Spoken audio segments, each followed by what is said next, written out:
Now, the president of the Republic of Ghana is utterly childish. Mr. President goes to the people of the Volta region, and all that he tells them is, you know, I'm here because you guys are Ghanaians. I am only here because you guys are suffering, and I'm here to sympathize with you. But if it was all about votes, I should not be here because you guys don't vote for me. You know, when you grow to a certain age, your brain ceases to work the way they should be working.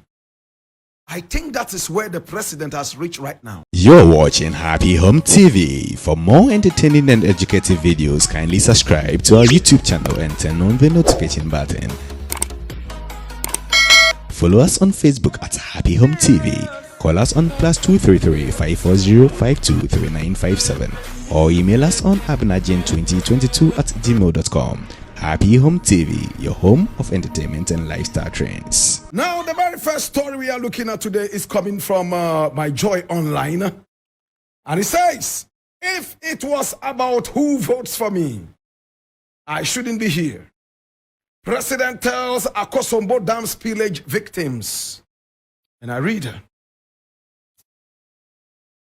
President Nana Akufo-Addo on Monday, October 16, that's yesterday, stirred controversy when he subtly reminded some victims of the Akosombo Dam spillage at Mepe in the Volta region about the fact that he had visited to sympathize with them, regardless of the fact that the residents there do not vote for his party. Now, the flooding caused by the spillage from the Akosombo and Pong hydro dams has forced many communities in the north, south, and central Tong districts of the Volta region to evacuate, leaving them with no choice but to try and salvage what's left of their belongings.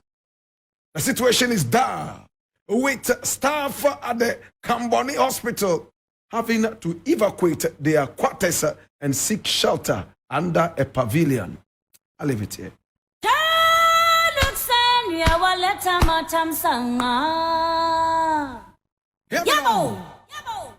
Now, the president of the Republic of Ghana is utterly childish.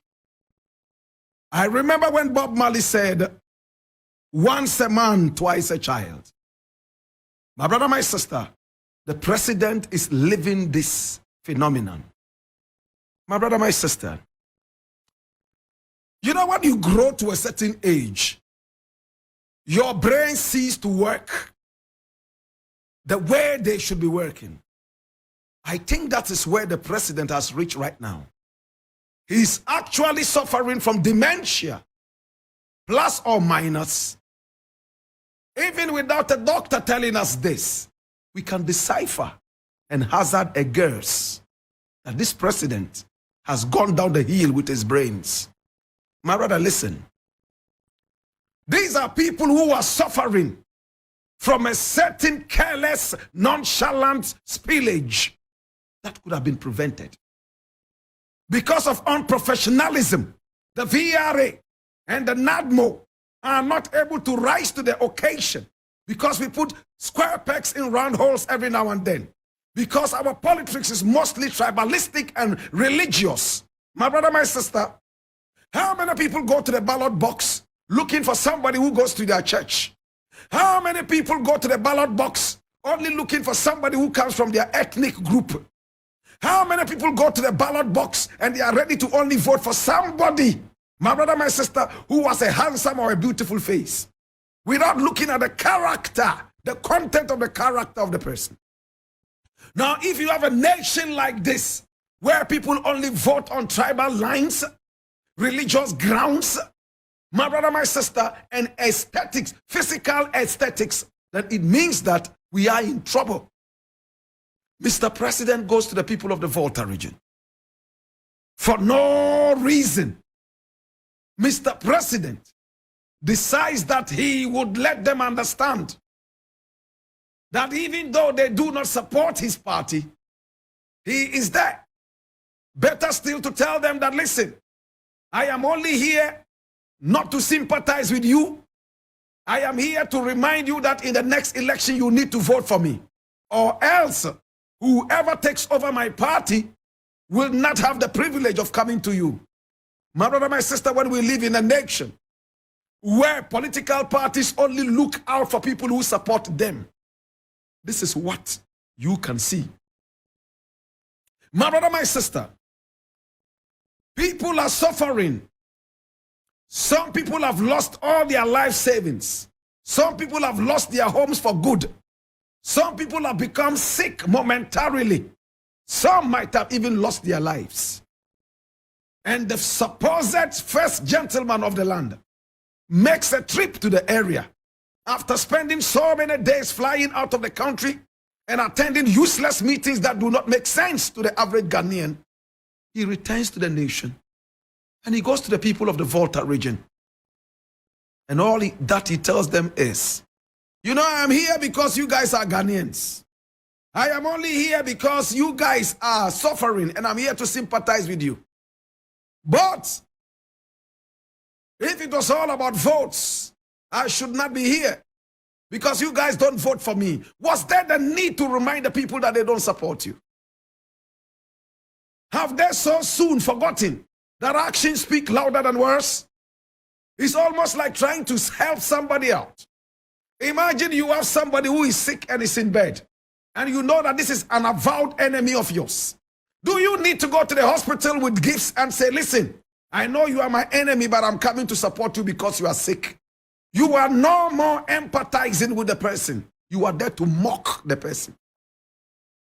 What the president did, my brother, my sister, read my words, is nothing but mockery. He went to mock the people of the Volta region. And I gave you a scenario. My brother, if a man does not support you all this while, imagine there's one man here who doesn't like Blakk Rasta. Every time he's talking ill about me. Now one day I hear that he's broken his leg. And I decide to go to the hospital to pay him a visit. Now I go there with some gifts for him, some fruits, and probably some beverage for him. And before I give it to him, I tell him that, look, Mensa, I know that you don't like me, but I'm here to sympathize with your broken leg. My brother, my sister, this is nothing but mockery. You know what I could have done? I would have just gone in there straight away and said, oh, I heard about how you broke your leg. I know how painful this is. I broke my leg once. Or better still, I had a brother who broke his leg the other time. His was not even as serious as yours, but what he went through, only God knows. You must be a very strong man to be able to withstand this. Well, it was impromptu. I couldn't really get much, but this is what I brought to you. And I want you to recover soon because we already miss you. My brother, he's only a child like the president. He's only a man with the brains of a little child like the president of the republic, who would go and stoop so low, so childishly low. And I laud this president. Was there the need to remind the people that they don't vote for you? Was there the need to tell them that you know they are your enemy? My brother, my sister, let me tell you a short story and I end it. Now, the prophet of Islam, Prophet Muhammad, peace be upon him, and Muslims know this. A lot of Christians also know this. Look, there was a time, every time he was on the way to the mosque, a certain woman will come out and throw dirty things on their way, including thorns and broken bottles, so that the prophet will be hurt. My brother, my sister, every time the prophet would find a way of dodging these broken bottles, and you remember in those days it was all about darkness. There was nothing like electricity. Some of the time he would be hurt by the thorns. Other times he would run into some garbage. And you know how Muslims are. If you run into such things, you may have to return home and perform ablution again. This woman kept doing that. Now there was a time the prophet came out expecting that he would see the thorns and all the dirty things on his way to the mosque. And he didn't find that. Well, he went to the mosque. And when he closed from the mosque, the very first thing he did was to go to the woman's house and find out if the woman was late in coming to throw those things. And when he went, he realized that the woman had been sick from the previous day. My God, he prayed with the woman and wished the woman well and left the woman with some gifts and promised to return the next day with more gifts. He didn't say, listen, I know that you are my enemy. I know you hate me. I know you don't like me. But I heard you were sick, and therefore I came to sympathize with you. That is mockery. My brother, my sister, not every old man is wise.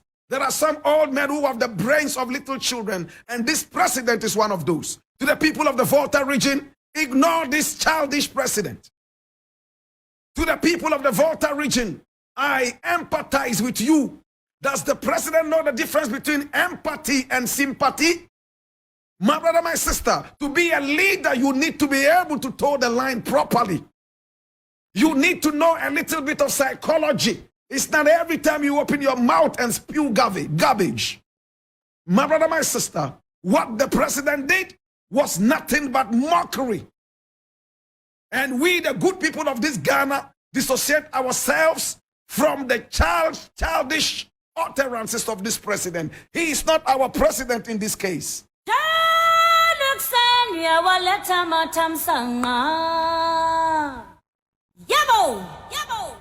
I am totally angry. My brother, my sister, and some childish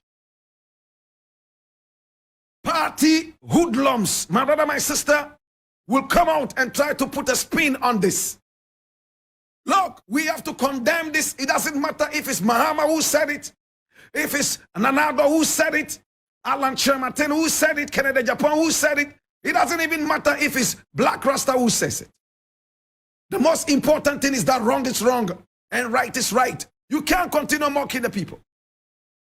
My brother, my sister, we have to be wise in these times like the serpent, or else we would all go down like in the Titanic. You're watching Happy Home TV. For more entertaining and educative videos, kindly subscribe to our YouTube channel and turn on the notification button.